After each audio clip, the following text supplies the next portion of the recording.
ഒരിക്കലൊരു കുട്ടി ഒരു ആചാര്യനോട് ഉത്തമ ഭക്തന്റെ ലക്ഷണം എന്താണ് എന്ന് ചോദിച്ചു. ആചാര്യൻ പറഞ്ഞു, കൊക്കിനെപ്പോലെയും കോഴിയെപ്പോലെയും ഉപ്പിനെപ്പോലെയും ഇരിക്കുന്നവനാണ് ഉത്തമ ഭക്തൻ. കൊക്ക് കുളത്തിലെ നല്ല മീനിനെ കിട്ടാനായിട്ട് വളരെ ശ്രദ്ധയോടെ കാത്തിരിക്കും. വെള്ളത്തിൽ എന്തൊക്കെ അനക്കം വന്നാലും അതൊന്നും ശ്രദ്ധിക്കാതെ തനിക്ക് വേണ്ട മത്സ്യം വരുന്നുണ്ടോ എന്ന് മാത്രം ശ്രദ്ധിച്ചുകൊണ്ട് കാത്തിരിക്കും. ഒരു ഉത്തമ ഭക്തനും ഇതുപോലുള്ള ശ്രദ്ധ വേണം. ഇതുപോലെ ആയിരിക്കും ജീവിതത്തിൽ ബന്ധുക്കൾ, സുഹൃത്തുക്കൾ, പരിചയക്കാർ തുടങ്ങി പലരുമായിട്ടും ഇടപഴകേണ്ടി വരും. പക്ഷേ അവരെയൊക്കെ ഹൃദയത്തിൽ ഏറ്റരുത്.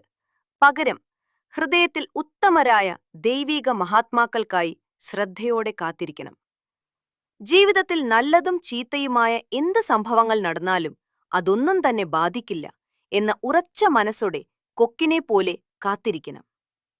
രണ്ടാമത് പറഞ്ഞത് കോഴിയെപ്പോലെ എന്നാണ്. കോഴി എല്ലാ ചവറുകൂണകളിലും ചെന്ന് ചികഞ്ഞ് അതിൽ നിന്ന് അതിനു വേണ്ട ഭക്ഷണം മാത്രം സ്വീകരിക്കും. ചിലപ്പോൾ വളരെയധികം ചികഞ്ഞാലും അവയ്ക്ക് ഒന്നോ രണ്ടോ ധാന്യമണി മാത്രമായിരിക്കും ലഭിക്കുക. എന്നാലും അത് നിരാശപ്പെടാറില്ല. ഇത്രയും ചികഞ്ഞിട്ടും തനിക്ക് ഒരു ധാന്യമേ കിട്ടിയുള്ളൂ എന്നു ദുഃഖിക്കറുമില്ല. അതുപോലെ നല്ലതും ചീത്തയുമായ പലതും നമ്മുടെ ജീവിതത്തിലേക്ക് കടന്നുവരും. നല്ലത് ചിലപ്പോൾ വളരെ കുറവായിരിക്കും. എങ്കിലും സന്തോഷത്തോടെ നല്ലത് മാത്രം സ്വീകരിക്കുക. ലക്ഷ്യത്തിലേക്ക് എത്തണവരെ വീണ്ടും വീണ്ടും പരിശ്രമം തുടരുക. ഇതാണ് കോഴിയെപ്പോലെ എന്ന് പറഞ്ഞത്. അടുത്തതായി പറഞ്ഞത് ഉപ്പാണ്. നമ്മുടെ ആഹാരത്തിൽ പ്രധാന പങ്കുവഹിക്കുന്നത്. എന്നാൽ അത് കൃത്യമായ അളവിൽ തന്നെ ചേർക്കണം.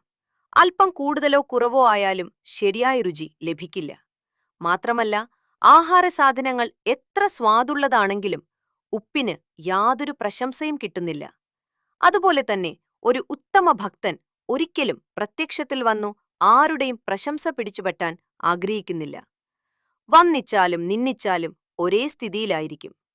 ഇതുപോലെ ആരാണുള്ളത് അവരാണ് യഥാർത്ഥ ഭക്തൻ. തുടർന്നുള്ള വീഡിയോകൾക്കായി ചാനൽ സബ്സ്ക്രൈബ് ചെയ്യുക, ഷെയർ ചെയ്യുക.